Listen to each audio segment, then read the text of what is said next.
I think it's a really good way of actually communicating to businesses that they should be managing work-related road safety, because I think driving is quite an emotive issue. Everyone thinks they're good drivers, but if you look at the statistics, actually you're much more likely to get injured or be involved in a serious injury, collision, when you're driving, compared to almost anything else that you do in business.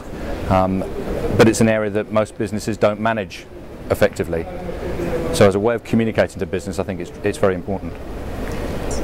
I think that there's four benefits to look at. First of all, it's minimising the risk of harm to employees and members of the public, and the statistics show that. It's meeting their legal obligations, which are going to be different in different European countries. It's meeting their corporate social responsibility, especially the environmental synergies, because there's a lot of what we do from a safe driving perspective is good for the environment, and we're all going to have to manage our carbon footprints in the future.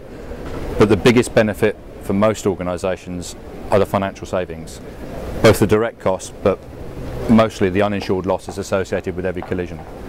And there's some real significant business benefits to managing work-related road safety. I think it's very important, and I think the important thing to remember is it's not just investing money. Some companies can actually improve road safety just by changing the way they do business.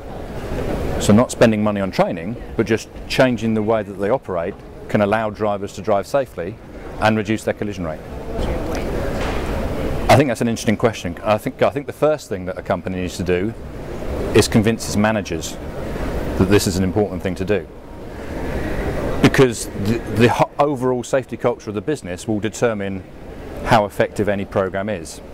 And of course, the safety culture starts with the leadership and starts with the management. So the first thing to do is to get that group of people to understand that this is an important thing to do, to be seen to be driving safely, and by their actions the employees will start to think, well, yes, this is important, and then start to actually take on board some of the things, some of the training, some of the policies and procedures that the company has put in place. I think it's a slow process. I think the European Union are doing some good things to try and promote the benefits of doing this, and different governments around Europe are doing it, the UK and Spain recently.